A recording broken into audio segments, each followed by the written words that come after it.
हरे कृष्णा। बहुत सारे बहुत सारे सुंदर सुंदर यहाँ पर चेहरे मुझे दिख रहे हैं। बहुत अच्छे अच्छे लोग हैं यहाँ पर। कई सारे लोगों के चेहरे नहीं दिख रहे, केवल नाम ही दिख रहा है मुझे यहाँ पर। तो मैं सबसे रिक्वेस्ट करूंगा, अगर थोड़ा और पर्सनल तरीके से अगर वो यहाँ प्रकट होंगे, जैसे भगवान दर्शन देते हैं भक्तों से प्रसन्न होके। यदि आप दर्शन देने का कष्ट करेंगे तो आप लोग अपने वीडियोस भी ऑन कर सकते हैं।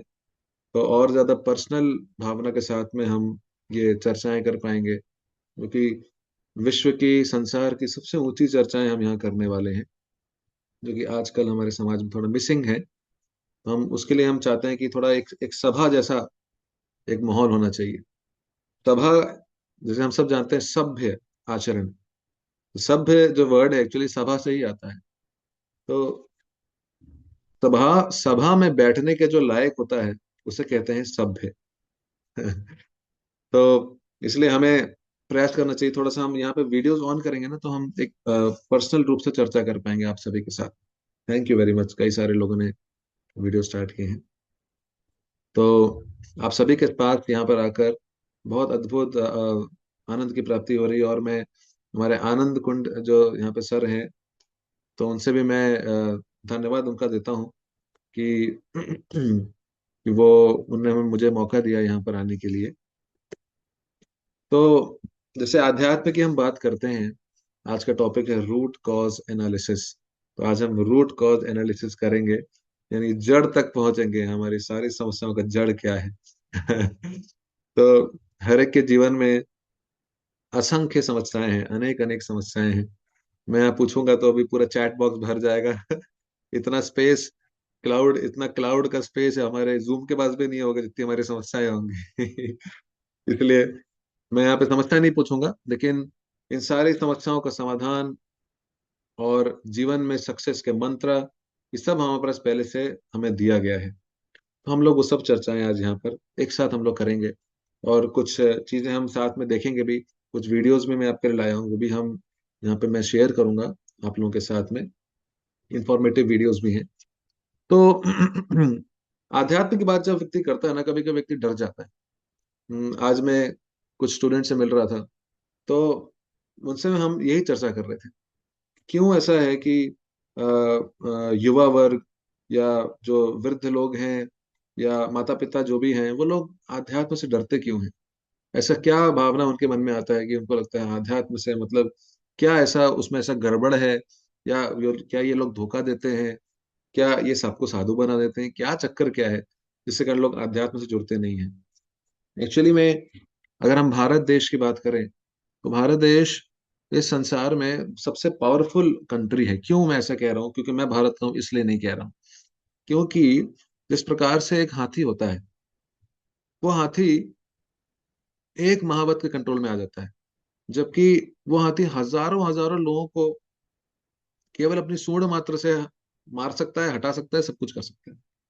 लेकिन उसको ऐसा लगता है कि अगर ये व्यक्ति, ये महावत मेरे पास नहीं होगा तो मुझे खाना नहीं मिलेगा। क्या जंगल में हाथी नहीं है जिसको 80-80 किलो का उसका ब्रेकफास्ट, उसका जितने भी रिक्वायरमेंट्स है उसकी पूरी हो जाती है। ऐसा हो रहा है। लेकिन फिर भी क्योंकि वो हाथी एक महावत के कंट्रोल में पूरी तरह आ चुका है, उसका मन उसको फील कराता है कि इस व्यक्ति के बिना मुझे खाना नहीं मिलेगा। उसी प्रकार से भारत देश बहुत अद्भुत देश है। और यहाँ के जो नागरिक होते हैं वो सबसे सबसे भाग्यशाली लोग हैं, क्योंकि ये पुण्य भूमि बताई जाती है। क्योंकि हमारे पास आध्यात्मिक की शक्ति है, इसलिए इसे पुण्य भूमि कहा जाता है। और एक व्यक्ति, मतलब एक एक व्यक्ति इतना पावरफुल है कि हजारों हजारों लोगों को वो दिशा दिखा सकता है। हमें किसी को काबू नहीं करना है, हमें दिशा दिखाना है। हाँ, हर एक व्यक्ति बहुत बड़ा लीडर है, लेकिन उसे ऐसा लगता है, जब वो अध्यात्म को भूल जाता है, उसे लगता है कि जब तक मुझे सामने वाला व्यक्ति 20,000 रुपए की नौकरी नहीं देगा, तब तो मेरा जीवन नहीं चलेगा। तो ये उसी हाथी के तरीके से है जिसको लगता है कि ये महावत के बिना मुझे खाना नहीं मिलेगा। इसीलिए जब तक हम अपनी असली धरोहर को पकड़ने का प्रयास नहीं करेंगे हमारे लाइफ में, जो जितने लोग भी भारत देश से हैं एटलीस्ट, अगर वो लोग अपनी धरोहर को नहीं समझेंगे, आध्यात्म को, तो हमारी लाइफ में कुछ कमी रहेगी हमेशा। तो ये एक स्टार्ट, मैंने आपको एक बैकग्राउंड दिया है, क्यों हम लोग ये सारे डिस्कशंस कर रहे हैं हमारी लाइफ में। हम लोग ये सब क्यों चर्चाएं हमें हमारे लिए करना बहुत जरूरी है, खासकर जो युवा वर्ग है, या बहुत सारे माता पिता हैं। तो इसलिए ये हमारे साथ, हाँ, ये सब हमें डिस्कस करना बहुत जरूरी है। जैसे कि व्यक्ति कार चलाता है, तो जब वो ड्राइव कर रहा है, ड्राइव करना गोल नहीं है, ड्राइव करके गंतव्य तक पहुंचना गोल है। उसी प्रकार से हम लोग करियर के लिए सोच रहे हैं, हम लोग कॉलेज में पढ़ाई करते हैं, हम लोग घर चला रहे हैं, हम लोग पैसा कमा रहे हैं, बीवी बच्चों को पाल पोस रहे हैं। This is like driving the life.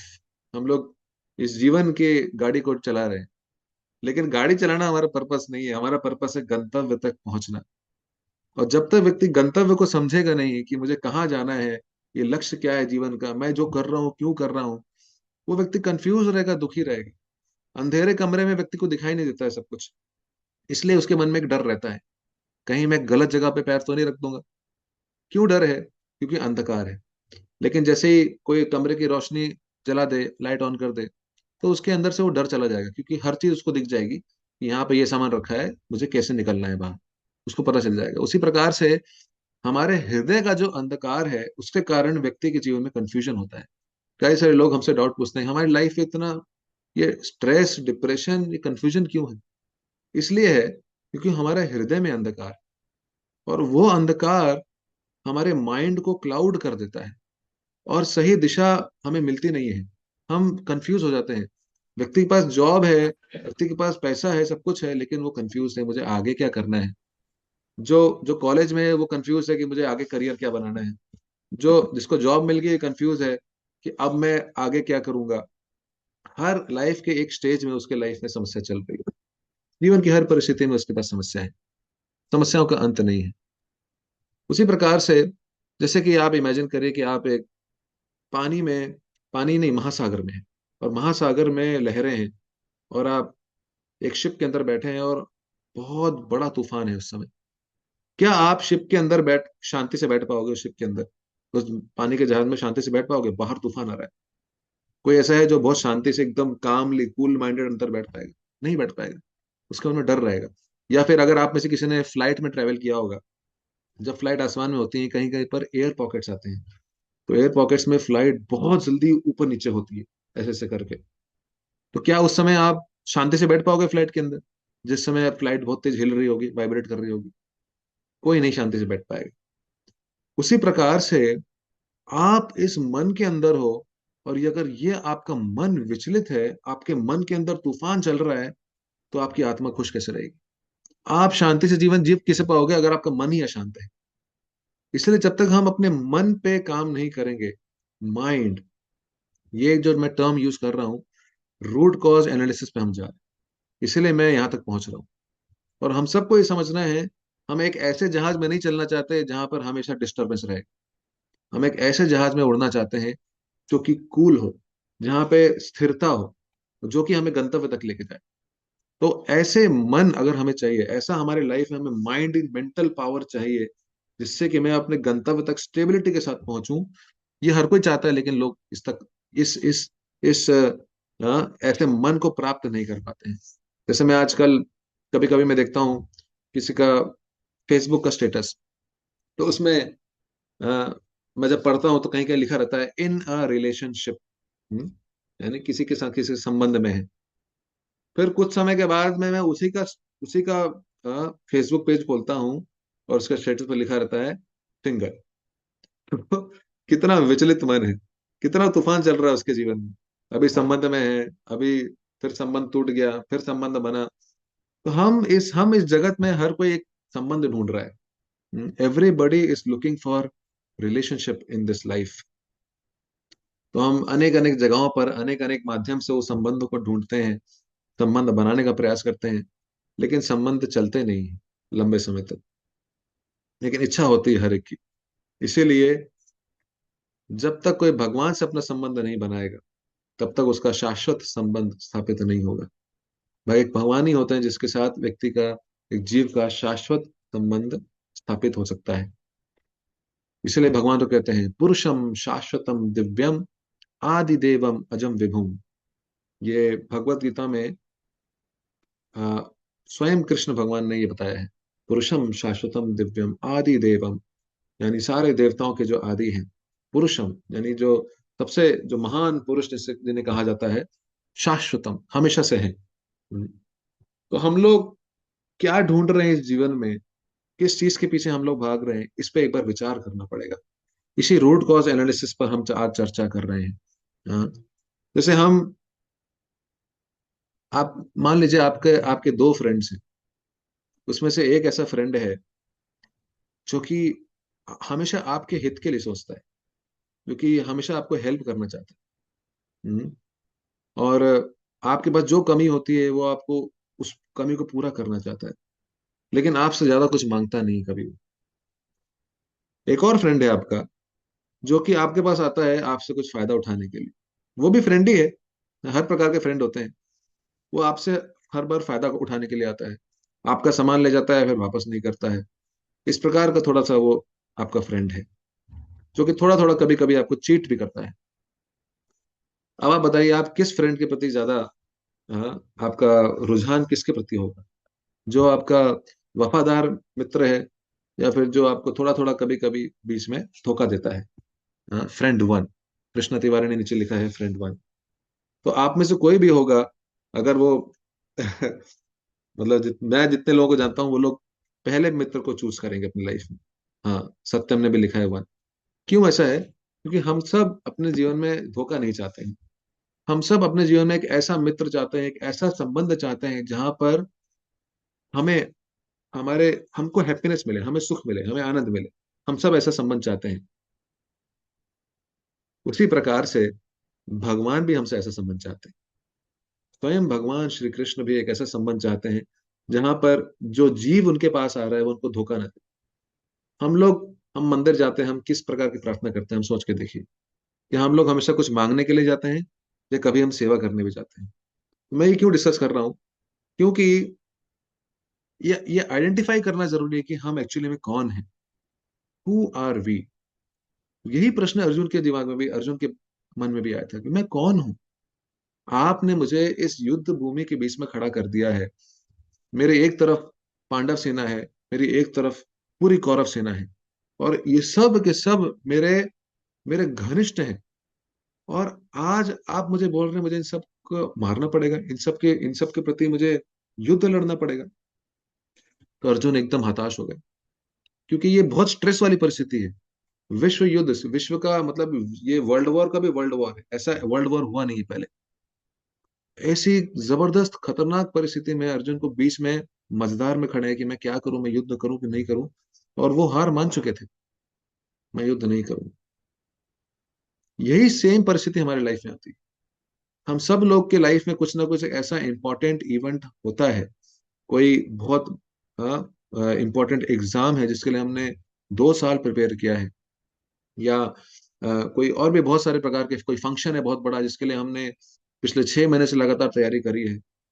और उस एग्जाम के एक दिन पहले, उस फंक्शन के दिन, हमारा माइंड जो होता है एकदम विचलित हो जाता है, और हमको अचानक से हमारे ऊपर से हमारा आत्मविश्वास पूरा हम खो देते हैं। और हमको लगता है कि क्या है, ये मैं कर पाऊंगा? और ये सोच सोच के हम स्ट्रेस, डिप्रेशन, अनेक अनेक प्रकार की समस्याएं, किसी को हेडेक की प्रॉब्लम हो जाती है, किसी को माइग्रेन की प्रॉब्लम हो जाती है, ये सारी समस्याएं स्टार्ट हो जाती है। तो हम सब छोटे छोटे अर्जुन की तरह हैं, जिसको, अर्जुन को तो बहुत बड़ी समस्या आई थी, हमें हमारे जीवन में वैसी समस्या नहीं आ रही है, लेकिन है, ये भी एक बड़ी समस्या है कि हम सब कंफ्यूज्ड हैं, हमारी लाइफ में स्ट्रेस है, डिप्रेशन है। अर्जुन को भी ये सब हुआ, लेकिन हम में और अर्जुन में एक फर्क है। तो यही रूट कॉज एनालिसिस है। क्या फर्क है? फर्क ये है कि अर्जुन ने अपनी समस्या को पहली बात मान लिया, कृष्ण को एक्सप्रेस किया कि मेरे जीवन में समस्या है। हम्म, कार्पण्य दोषो अपहता स्वभाव, पृच्छामि त्वं धर्म सम्मूढ़ चेता। यानी मैं, अभी धर्म क्या है मुझे समझ नहीं आ रहा है कृष्ण, और मैं एक कंजूस व्यक्ति के तरीके से मैं इस समय बन चुका हूं, और मैं अपना हित नहीं जानता हूं। आप मुझे दिशा दिखाइए। शिष्यस्ते अहम खादिमाम ताम प्रपन्नम, यानी आज मैं ये डिक्लेयर कर रहा हूं, मैं निर्णय ले रहा हूं कि मैं आज से आपके शिष्य के रूप में हूं, और आप जो बोलेंगे मैं उसको पालन करूंगा, सुनूंगा। ये अर्जुन कृष्ण को बोलते हैं। तो हम में और अर्जुन में डिफरेंस क्या है कि हम अपनी समस्या मानने को तैयार नहीं होते। कल मैं एक लड़के से मिला और मैंने उससे पूछा कि बताइए, अपने बारे में थोड़ा बताइए। तो मुझे बता रहे, प्रभु जी मुझे मुझे माइग्रेन की प्रॉब्लम है। मैंने कहा अच्छा। उसके साथ में एक मित्र आया था। उस मित्र ने मुझे बताया कि इसको माइग्रेन भी है और इसको डिप्रेशन भी है। ये डॉक्टर के पास जाता है, डॉक्टर इसको डिप्रेशन और माइग्रेन दोनों की दवाई देते हैं। तो मैंने उस लड़के से पूछा, आपने मुझे बताया नहीं कि आपको डिप्रेशन है। तो वो बोला कि मेरे को डिप्रेशन नहीं है, मैं तो हमेशा खुश रहता हूँ, सुखी रहता हूँ, कभी कभी डिप्रेशन आता है। तो ये उत्तर सुन के मैं ही कंफ्यूज हो गया कि ऐसा कौन सा व्यक्ति है जो सुखी रहता है लेकिन डिप्रेशन भी आता है। ये दोनों साथ में नहीं होता। कभी सुख और डिप्रेशन साथ में नहीं आता है। व्यक्ति डिप्रेस्ड है, ये उसको मानना चाहिए। उसके जीवन में समस्याएं हैं, इसको एक्सेप्ट करना चाहिए। और ये बोलना चाहिए कि आप मुझे बताइए, मुझे क्या ऐसा मेरे जीवन में इसका इसका समाधान क्या है, ऐसा मैं क्या करूं कि मेरे जीवन से समस्याएं चली जाएं। ये अर्जुन ने किया, इसलिए अर्जुन महान है। इसलिए अर्जुन के जीवन का एग्जाम्पल हर किसी को दिया जाता है। कई लोग बोलते हैं कि जो भगवान की भक्ति करते हैं, जो भगवान से जुड़ते हैं, क्या उनके जीवन में समस्याएं नहीं आएंगी? आप हमको बोल रहे हो कि भगवान से जुड़ो, क्या भक्तों के जीवन में समस्या नहीं आती है? तो समस्याओं से हम बच नहीं सकते, ये बात हमें समझनी पड़ेगी। जो व्यक्ति एक बार पानी में उतर गया, नाव में बैठा है, लहरों से बच नहीं पाएगा। जो भी व्यक्ति पानी में चल रहा है, लहरें उसको फेस करनी पड़ेंगी। हाँ, क्योंकि पानी का ये एक सिम्टम है, ये एक फीचर है, ये एक स्वभाव है कि वहां लहरें उत्पन्न होंगी। उसी प्रकार से जो ये जीवन जी रहा है, इस जीवन का स्वभाव है, समस्याएं आएंगी। लेकिन एक भक्त जिस प्रकार से समस्याओं का सामना करता है, वो पूरे संसार के लिए इंस्पिरेशन और मोटिवेशन का कारण बनता है।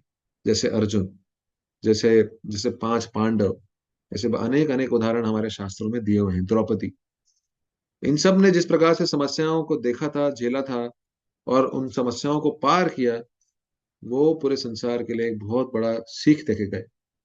लेकिन हम जब समस्याओं से जूझते हैं, हमारे जीवन में जो समस्या आती है, क्योंकि हमारे सहारा कोई नहीं है, हमारे सहारे में भगवान नहीं है, हमारे सहारे में शास्त्र नहीं है, भगवत गीता नहीं है। इसलिए क्या होता है कि हमारा समस्या का जो पूरा पूरा वर्णन होता है, वो न्यूज चैनल में आता है कि फलाने व्यक्ति ने सुसाइड कर लिया, फलाने व्यक्ति ने अपने घर पे ही अपनी वाइफ को मार दिया, फलाने व्यक्ति ने अपनी माँ को काट डाला। इस प्रकार से न्यूज में आ जाता है। क्यों आता है? क्योंकि हमें समस्याओं से जूझना नहीं आता, समस्याओं में क्या करना चाहिए हमें पता नहीं है। इसीलिए जब तक हमारे जीवन में हमें दिशा नहीं मिलेगी, जिस प्रकार से अर्जुन को दिशा मिल रही थी, हम समझ नहीं पाएंगे। जो व्यक्ति कार को ड्राइव कर रहा है, क्या उसका खाना और एक कार का, गाड़ी का खाना सेम है? जो गाड़ी है, उसका खाना क्या है? पेट्रोल। और जो कार को ड्राइव कर रहा है, उसका खाना पेट्रोल नहीं है। आप उसको पेट्रोल खिलाओगे तो वो जीवित नहीं रहेगा। उस चलाने वाले का खाना अलग है। मैं ये क्यों बता रहा हूं, समझिए, ध्यान से समझिए। ये शरीर है और इस शरीर के अंदर आत्मा है। यानी कि इस शरीर का ड्राइवर है आत्मा। ये शरीर अपने आप नहीं चलता है। बहुत सारे बहुत सारे लोग जब अपना शरीर त्याग देते हैं, जब वो मर जाते हैं, इसका मतलब कि आत्मा चली गई, ड्राइवर चला गया। उसी प्रकार से, जिस प्रकार से गाड़ी को ड्राइवर ड्राइव करता है, उसी प्रकार से शरीर को आत्मा ड्राइव करती है। ये सबसे बेसिक जो अंडरस्टैंडिंग है, कंसेप्ट है, ये हमारे भगवदगीता का सबसे बेसिक कंसेप्ट है। तो ड्राइवर का खाना और गाड़ी का खाना अलग है। उसी प्रकार से आत्मा का खाना और शरीर का खाना अलग है। शरीर को चाहिए बढ़िया बढ़िया छोले भटूरे, पनीर की सब्जी, पिज्जा, पास्ता, चाउमीन, ये शरीर को चाहिए। लेकिन आत्मा इससे संतुष्ट नहीं होती है। आत्मा का खाना कुछ और है। वो खाना जो आत्मा का है, वो अभी हम लोग यहाँ डिस्कस कर रहे हैं। ये जो हम डिस्कशन कर रहे हैं, इस इस सभा में जितने लोग बैठे हैं, मेरे मैं पार्टिसिपेंट्स देख रहा हूँ यहाँ पे 66 पार्टिसिपेंट्स लिखा है। तो इस सभा में जितने बैठे हैं, वो सब लोग अपने आत्मा की तुष्टि पुष्टि कर रहे हैं। This is called real food. ये असली पदार्थ है, असली खाना है। ये आत्मा का खाना है। इसको व्यक्ति कोई मिस करेगा और वो पिज्जा, नूडल, पनीर, छोले सब खाता रहेगा, उसके जीवन में उसका समाधान नहीं है। वो कभी खुश नहीं रहेगा। मैं एग्जांपल देता हूँ। आप आप मान लीजिए 2 दिन से बहुत भूखे हैं। आप बहुत सारे, आप जॉब में थे और आपको आपके बॉस ने आपको, है ना, बहुत ज्यादा जॉब में लगा के रखा हुआ था। अब क्या हो रहा है कि 2 दिन से आप अच्छे से खा नहीं पाए, आपको बहुत भूख लगी है। तो आपका एक मित्र है जो कि आपके लिए बढ़िया बढ़िया खाना लेके आता है, बेस्ट आइटम्स एकदम। हाँ, लच्छा पराठा, आलू का पराठा, और अनेक अनेक प्रकार की सब्जियां, सब कुछ बेस्ट आइटम, इटालियन, चाइनीज, सब लेके आता है और आपके सामने उसे रख दिया। और वो सब खाना देख के आपका अंदर से आपकी लार निकल रही, इतना स्वादिष्ट खाना, मेरे को 2 दिन से मैं भूखा, मुझे खाना है इसे। और आप तैयार हो खाने के लिए, उसी समय आपके पास फोन कॉल आता है। हाँ, आपका फोन कॉल आता है, आपको घर से आता है, आपका बहुत करीबी व्यक्ति आपको फोन करता है और आपको बोलता है कि बहुत बड़ी अनहोनी हो गई है, एक बहुत बड़ा एक्सीडेंट हुआ है और हॉस्पिटल में आईसीयू में एडमिट हो चुके हैं। अब ऐसा आपका न्यूज मिला, क्या कोई उसके बाद इतना सारा पकवान जो उसके सामने रखा था, उसको खाने की इच्छा होगी? नहीं। अब उसे खाने की इच्छा नहीं होगी। अब वो सीधे लैपटॉप निकालेगा, फोन निकालेगा, टिकट बुक करेगा, उसी दिन का शाम का कितना भी महंगा टिकट या फ्लाइट जो मिलेगा वो उसको बुक करेगा, और वो पहुंचना चाहेगा। कहाँ पर? घर पहुंचना चाहेगा। तो अभी तो आपको भूख लगी थी, लेकिन अचानक से आपके मन में ऐसा क्या हुआ? तो हमें ये समझना है कि शरीर को भूख लगी थी, लेकिन जब माइंड डिस्टर्ब होता है तो शरीर का नुकसान हो जाता है। शरीर को तो भूख लगी थी, तो लेकिन माइंड अचानक से डिस्टर्ब हो गया, क्योंकि मन विचलित हो गया। ऐसे विचलित मन को आप कुछ भी देते रहो, कितनी भी अच्छी अच्छी चीजें दो, कितनी भी बेस्ट बेस्ट फैसिलिटीज दो, कितने भी एसी कमरों में रख दो, कितना भी दुनिया की बेस्ट वाइन्स ले आओ, कितने भी बेस्ट जो नशे के पदार्थ है वो ले आओ, बेस्ट खाने के पदार्थ है वो ले आओ, उससे कुछ अच्छा नहीं लगेगा। आप उसको गूगल माइक्रोसॉफ्ट का जितना प्रॉफिट है वो पकड़ा दो, वो उससे भी खुश नहीं होगा। क्यों? माइंड डिस्टर्ब है इसलिए। जब मन खराब है तो उसे कुछ भी रास नहीं आएगा। इसीलिए हमारा जो प्रोसेस है, जो आध्यात्म है, जो अर्जुन ने कृष्ण से सुना, भगवत गीता का उपदेश, भागवत, सारे वेद शास्त्र मिलाकर ये बताना चाहते हैं कि हमें एक जीव को अपने मन पर काबू करना। एक जीव को सबसे पहला काम, भगवान की प्राप्ति तो बहुत दूर की चीज होती है, सबसे पहले हमें अपने मन को पकड़ना हो, क्योंकि ये मन हमें अलग अलग दिशा में लेके जाता है। हमारा हमें हमें दिशाहीन कर देता है, इतनी दिशाओं में लेके जाता है कि हम दिशाहीन हो जाते हैं। और इसीलिए कभी कभी लोग डरते हैं कि हम अध्यात्म से जुड़ेंगे तो कहीं ऐसा तो नहीं है कि हम ज्यादा अंदर चले जाएंगे। तो ये सुन के मुझे हंसी आती है। कभी कोई ऐसा बोलता है हम अगर अध्यात्म से जुड़ेंगे तो हम ज्यादा अंदर चले जाएंगे। तो मैं उसके लिए एक बड़ा अच्छा एग्जांपल देता हूँ। 2 लकड़हारे थे। एक लकड़हारा पूरे दिन मेहनत करता है और 10 पेड़ काटता है, और दूसरा लकड़हारा है, वो भी पूरे दिन पेड़ काट रहा है, लेकिन वो हर 10-15 मिनट में कहीं बाहर जाता है, और 2-3 मिनट के बाद फिर आता है वापस, और फिर पेड़ काटता है। तो अगर आप अपना नेचुरल, अगर हम अपने सोच लगाएंगे तो किसको ज्यादा पेड़ काटने चाहिए? जो कि लगातार लगा हुआ है, पूरी मेहनत कर रहा है, लगातार लगा हुआ है, उसको ज्यादा पेड़ काटने चाहिए। लेकिन उल्टा हो रहा है, जो व्यक्ति पूरे दिन मेहनत कर रहा है, एक ही जगह पर रहकर पूरे दिन मेहनत कर रहा है, उसने केवल 10 पेड़ काटे। और जो दूसरा लकड़हारा था, जो कि बीच बीच में कहीं जाता था फिर वापस आता था, उसने 50 पेड़ काट दी। तो ये जो व्यक्ति था जिसने 10 पेड़ काटे, वो चकित हो गया, उसके अंदर ईर्ष्या आ गई कि भाई मैं पूरा दिन मेहनत कर रहा हूँ, मैं एक ही जगह पे लगा हुआ हूँ, मैं लगा हुआ हूँ, मैं 10 पेड़ काट पाया, इसने 50 कैसे काट दिए? तो उसने जाके पूछा कि भाई तुम ऐसा क्या कर रहे हो कि तुमने इतने सारे पेड़ काट दिया? तुमसे ज्यादा मेहनत तो मैं ही कर रहा हूँ। तुम तो पता नहीं कहीं बीच में जाते हो, टाइम वेस्ट करके आते हो, उतनी उतनी देर में मेहनत करता रहता हूँ। तो दूसरा लकड़हारा बहुत बुद्धिमान था, उसने बोला कि सर जी, मैं टाइम वेस्ट करने के लिए नहीं जाता, मैं अपनी कुल्हाड़ी की धार तेज करने के लिए जाता हूँ, और वो करके मैं वापस आके फिर से पेड़ काटता हूँ, मेरे फटाफट पेड़ कट जाते हैं। ये सुन के वो चकित रह गए। मैं आपको एग्जाम्पल क्यों दे रहा हूँ?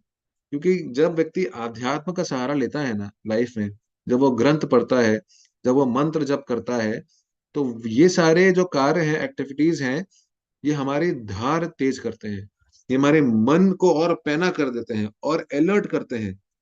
इसके माध्यम से हमारा लाइफ जो है और दिशा हो उसमें, और लाइफ को दिशा मिल जाती है और ज्यादा। लेकिन जो लोग अध्यात्म का सही पर्पस नहीं जानते अभी तक, जिन्होंने दूसरों से सुना है कि हमें ऐसा करना चाहिए वैसा करना चाहिए, जो कि दूसरों से बहुत कुछ सुनते हैं, हाँ, जिनका इनपुट जो है वो दूसरों के माध्यम से आता है, वो कभी अध्यात्म को समझ नहीं पाते, क्योंकि उन्होंने कभी सही तरीके से समझने का प्रयास नहीं किया। अध्यात्म हमारे लाइफ को बदलता है। अध्यात्म हमारे हमको जीना सिखाता है। It is a manual for life. जिस प्रकार से कोई भी आप सामान मार्केट में खरीदते हो तो उसका मैनुअल आता है। अभी मान लीजिए आपने माइक्रोवेव खरीदा, तो माइक्रोवेव के साथ एक किताब आती है जो कि बताती है कि माइक्रोवेव चलाना कैसे है। लेकिन कोई डेढ़ खाना व्यक्ति है, उसने माइक्रोवेव खरीदा, फिर वो गया आईफोन की दुकान और बोलता है कि मुझे बताइए माइक्रोवेव कैसे चलाना है। तो क्या वो आईफोन का ओनर आपको बताएगा आपको माइक्रोवेव कैसे चलाना है? नहीं बता पाएगा। वो बोलेगा भाई तुमको जो चीज जाननी तुम उधर जाओ ना। उसी प्रकार से हमें अगर जीने का तरीका सीखना है, हमें अगर सक्सेस कैसे मिलेगी लाइफ में वो समझना है, हम किसके पास जाते हैं? जिसके पास सक्सेस नहीं है, या जिसके पास सक्सेस है लेकिन एक एक एक लिमिटेड अमाउंट ऑफ सक्सेस है। या हम पता नहीं ऐसी ऐसी किताबें पढ़ते हैं जिस मतलब जिन्होंने वो किताबें लिखी है वो खुद डिप्रेशन में है।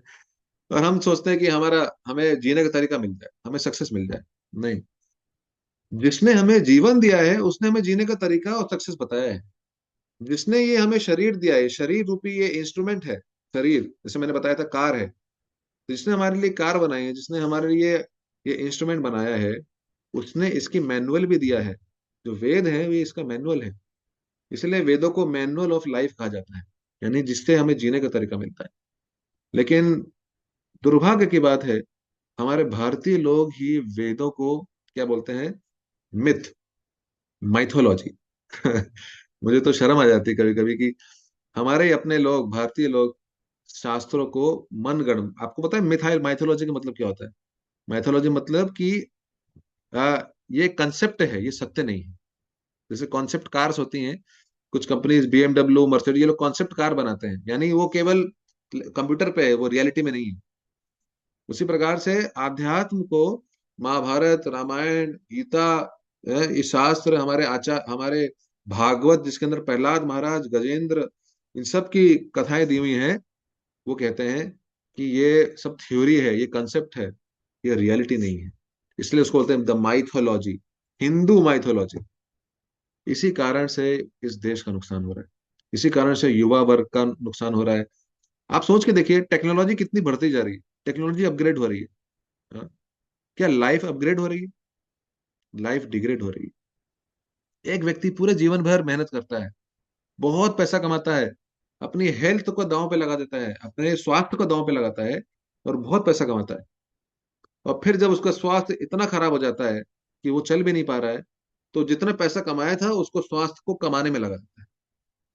क्या मतलब निकला? हम्म? व्यक्ति इतनी मेहनत करता है, इतनी मेहनत करता है पैसा कमाने के लिए, कि वो बहुत ज्यादा स्ट्रेस में आ जाता है। फिर उस स्ट्रेस को दूर करने के लिए वो सारा पैसा कमा देता है। टेक्नोलॉजी इतनी एडवांस हो गई है, सोशल मीडिया इतना एडवांस हो गया है कि now we are more connected. हम सब लोग ज्यादा कनेक्टेड हैं। मतलब आप इंदौर में बैठे हैं, मैं उज्जैन में बैठा हूँ, लेकिन हम लोग जूम से कितना पास हैं, लेकिन फिर भी हम कितने दूर होते जा रहे हैं। एक व्यक्ति दूसरे व्यक्ति से कितना दूर होता जा रहा है, जबकि हमें हमारे कनेक्शन इतने पास आ रहे हैं। क्यों है ये सब? क्योंकि हम धुएं को पकड़ना चाहते हैं। हम असली चीज को भूल चुके हैं और नकली चीज को पकड़ रहे हैं।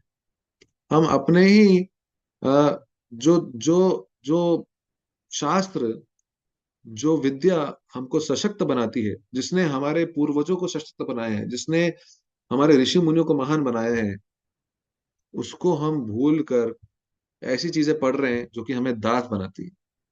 किसका दास? बॉस का दास। व्यक्ति जाता है कंपनी में और वो भीख मांगता है कि मुझे 20,000 की नौकरी दो, मुझे 40,000 की नौकरी दो। क्यों ऐसा करता है? क्योंकि उसको लगता है ये बॉस अगर नहीं होगा मेरी लाइफ में तो मुझे पैसा नहीं मिलेगा। वो बॉस ज्यादा से ज्यादा लखपति होगा, ज्यादा से ज्यादा करोड़पति होगा, कोई होगा तो अरबपति होगा। भगवान लक्ष्मीपति है, सारे पतियों के पति है वो। कोई उनके शरण लेगा क्या उसकी जरूरत पूरी नहीं होगी? हम जब पैदा हुए थे तो क्या हमने डिमांड किया था मुझे ऑक्सीजन चाहिए?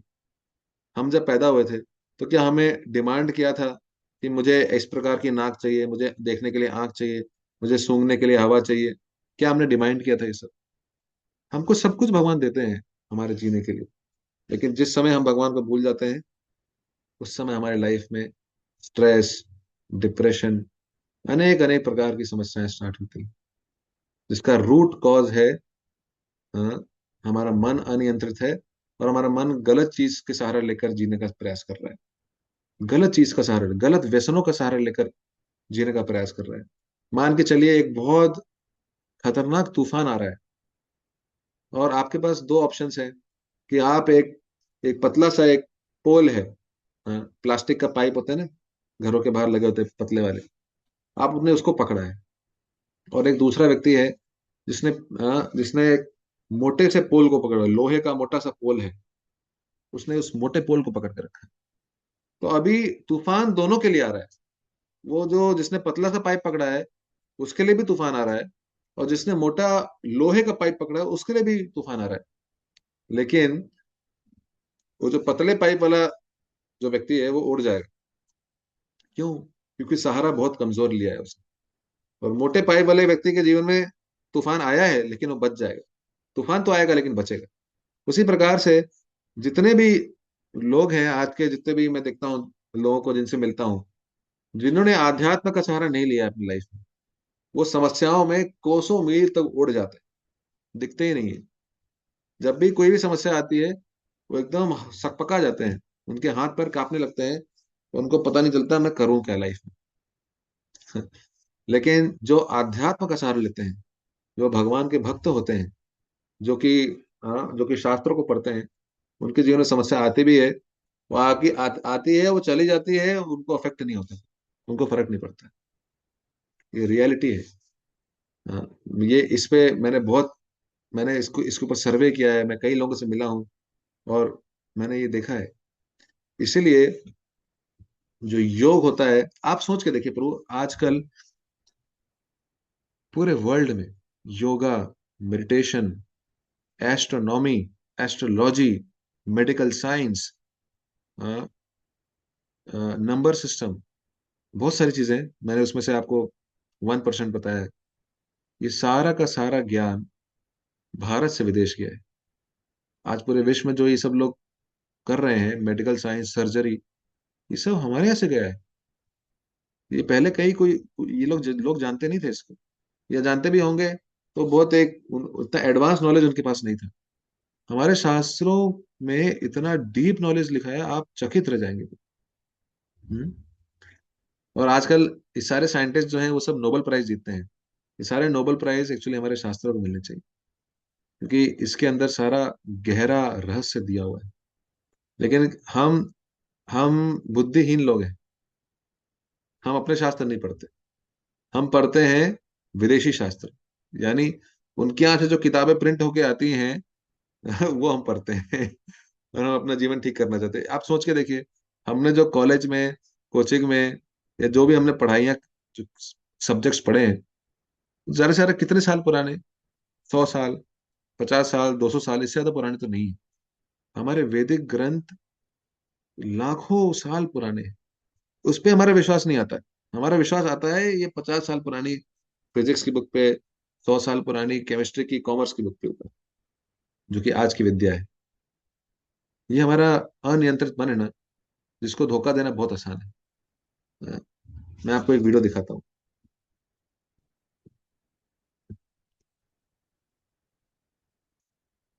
Just a second.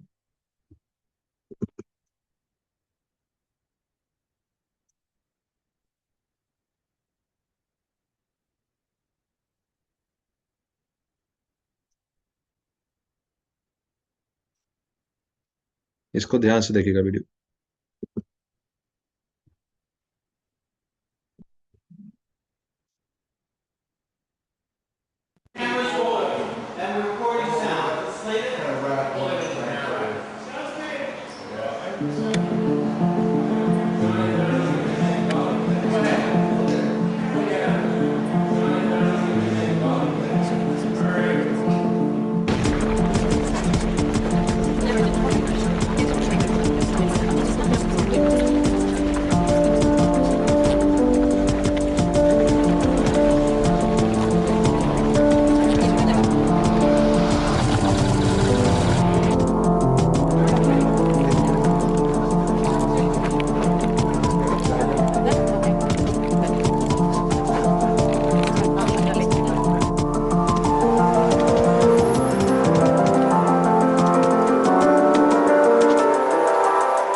तो आप देख सकते हैं कि this is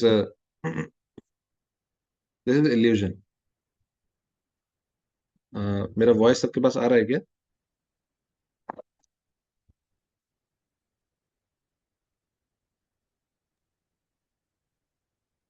Hare Krishna.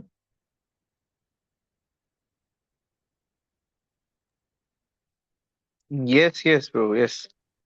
Okay okay या सो तो दिस इज इल्यूजन। तो हम में से ज्यादातर लोग इस इल्यूजन में फंसते हैं। हाँ, जैसे एक मछली है जो कि पानी के अंदर है, उसके पास खाने की कोई कमी नहीं, उसको पानी में बहुत सारा खाना मिलता है। लेकिन जब एक मछुआरा उसके अंदर अपनी तार के अंदर एक मांस का टुकड़ा डाल देता है और पानी में फेंकता है, मछली को लगता है मुझे ये चाहिए क्योंकि मुझे आसानी से मिल रहा है।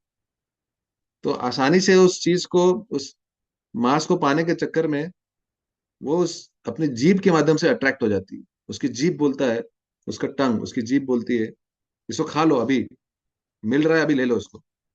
जैसे ही वो अपनी जीभ टच करती है, मछुआरा उसको खींचता है और उस मछली की मृत्यु हो जाती है। क्यों? क्योंकि ओरिजिनल चीज को छोड़ के उसने नकली चीज को पकड़ने का प्रयास किया। उसी प्रकार से जैसे हम लोग फोन वगैरह खरीदते हैं, तो हम लोग क्या करते हैं, हम लोग चाहते हैं हमें सस्ते में फोन मिल जाए और सब होना चाहिए, उसके अंदर स्पेस होनी चाहिए, उसका रैम भी होना चाहिए, उसका टच स्क्रीन भी अच्छा होना चाहिए, उसके अंदर बैटरी भी अच्छी होनी चाहिए, उसके अंदर सारी मॉडर्न चीजें होनी चाहिए, सब कुछ चाहिए हमको सस्ते में। इसका मतलब क्या है? कोई व्यक्ति जाएगा और वो ऐसे एक बाजार में जाएगा जहां पर सस्ते में चीजें मिल जाती हैं, उसको आईफोन मिल जाएगा 10,000 में। वो घर आएगा खुशी खुशी, मेरे को आईफोन 10,000 में मिल गया, ये देखिए। तो चलाना स्टार्ट करेगा, 2 दिन के अंदर खराब। क्यों ऐसा हुआ? क्योंकि उसने, वो उसके मन में था कि मुझे ओरिजिनल चीज चाहिए लेकिन सस्ते में चाहिए, तो उसने नकली मान लिया। इसलिए क्या है ना, ओरिजिनल चीज जो होती है वो सस्ते में नहीं मिलती है। If you want original thing in life you have to pay a price for that, उसके लिए प्राइस देना होता है। और आध्यात्म एक ऐसी चीज है, आध्यात्म भी एक बड़ा एक एक होता है कि कभी कभी ऐसे साधु होते हैं या ऐसे लोग होते हैं जो कि ढोंग करते हैं अध्यात्म का। अध्यात्म का सहारा लेकर उनका पर्पस कुछ और होता है। कभी कभी लोगों को चीट करते हैं, उनसे बहुत सारा पैसा ले लेते हैं या उनको गलत आश्वासन देते हैं। और जो जो व्यक्ति, जो फैमिली उससे जुड़ी होती है, उनको लगता है कि हमारे जीवन में कितना अच्छा होने वाला है, लेकिन वो व्यक्ति ने झूठे आश्वासन दिए जो कि शास्त्र में कहीं लिखा नहीं है, भगवान ने कहीं बोला नहीं है। वो खुद का ही मालिक है, उसने अपना शास्त्र बोल दिया और वो खुद एक गुरु बनकर दूसरों को धोखा देता है। फिर ऐसे लोग कहाँ जाते हैं? जेल में जाते हैं, अनेक अनेक उनके उनके खिलाफ केस हो जाते हैं, वो शोषण करते हैं, एक्सप्लॉइट करते हुए पाए जाते हैं, न्यूज में आते हैं। ऐसा होता है। इसलिए असली आध्यात्मिक पद्धति को पकड़ना बहुत जरूरी है। यही जो रूट कॉज एनालिसिस है, आज हम इसी के लिए हम सारी चर्चाएं कर रहे हैं। और और मैं एक और वीडियो आपको अभी शो करने वाला हूँ जो कि हमारा रियल अस्तित्व हमको बताता है।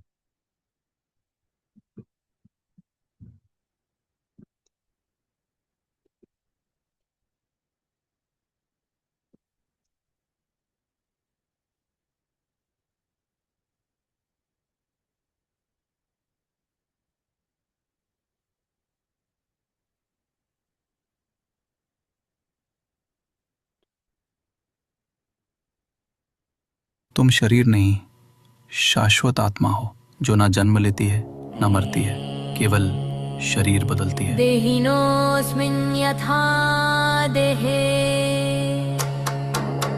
कौमारं यौवनं जरा तथा देहान्तरप्राप्ति धीरस्तत्र न मुह्यति। वासांसि जीर्णानि यथा विहाय नवानि गृह्णाति नरोपराणि तथा शरीराणि विहाय जीर्णानि अन्यानि संयाति नवानि देहि। वासांसि जीर्णानि यथा विहाय नवानि गृह्णाति नरोपराणि तथा शरीराणि विहाय जीर्णानि अन्यानि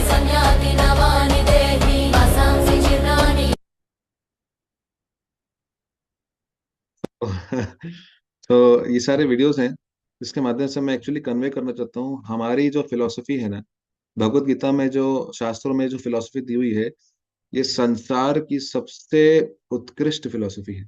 और यही फिलॉसफी से इंस्पायर होके आज गूगल, माइक्रोसॉफ्ट ऐसी ऐसी कंपनीज के अंदर सेमिनार होते हैं, ताकि वहाँ के जो एम्प्लॉयज हैं उनकी वर्किंग एफिशिएंसी को बढ़ाया जा सके।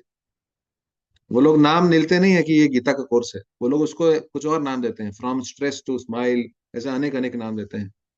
हाँ, पर होता वही ज्ञान है। हम जब अपने ज्ञान को भूलते हैं ना, तो हम जीवन में नौकर बन जाते हैं किसी बॉस के। और जब हम ज्ञान से सशक्त हो जाते हैं, तो हम लीडर बनते हैं और पूरे विश्व को दिशा दिखाते हैं। और एक्चुअली में हर एक भारतीय के पास में ये शक्ति है, जिसके माध्यम से वो पूरे विश्व को दिशा दिखा सकता है। कितना अच्छा ये वीडियो था जिसके अंदर बता रहे हैं कि वाशांश से जीर्णानि यथा विहाय, यानी जिसके अंदर भी ये मन में मृत्यु का भय है, हाँ, उसको अगर ये पता चलेगा। जैसे इमेजिन करिए कि पुरानी गाड़ी है और आप पुरानी गाड़ी को छोड़ के नई कार खरीदते हो, क्या आप दुखी होते हो जीवन में कि वो मैंने पुरानी गाड़ी छोड़ दी, मैंने नई गाड़ी ले ली? आप खुश होते हो, आप तो फेस्टिवल मनाते हो, आप तो मंदिर जाते हो, और एक फेस्टिवल होता है, उस नए कार का बर्थडे सेलिब्रेट होता है। लेकिन जब हमारी मृत्यु होने वाली होती है, तो हम सब डर जाते हैं, हम सब दुखी हो जाते हैं, हमको लगता है यार ये क्या हो गया। एक्चुअली मृत्यु भी भगवान कृष्ण यही एक्सप्लेन करते हैं, पुरानी गाड़ी छोड़ के नई गाड़ी लेंगे। ये आत्मा पुरानी शरीर को छोड़ के नई शरीर में जाएगी। तो ये एग्जाम्पल है। आज मैंने जितनी भी चीजें डिस्कस करी यहाँ पे, ये सब एक एग्जाम्पल है कि हमारी फिलॉसफी कितनी उत्कृष्ट है। और ये जो रूट कॉज एनालिसिस है, आज हमने यही किया। और हमने समझा कि हमारा जो माइंड है, जब इसको गलत दिशा से प्रभाव मिलता है, तो ये गलत चीज से अट्रैक्ट हो जाता है। अगर हमें इस माइंड को सशक्त करना है, तो इस माइंड को कनेक्ट करना होगा योग, इस मन का योग करना होगा भगवान की वाणी के साथ में, जिसे एक्चुअल में योग कहते हैं। हाँ, जब वो योग होता है, लिंकिंग प्रोसेस होता है, हमारा माइंड हमारे कंट्रोल में आता है, और हमारी लाइफ में सक्सेस आना स्टार्ट हो जाती है। Thank you very much. Hare Krishna. Hare Krishna. Thank you so much Prabhu for giving such a wonderful session. भाई फाइनली आप लोगों को समझ में आ गया होगा कि रूट कॉज एनालिसिस आप लोगों ने निकाल लिया होगा अपने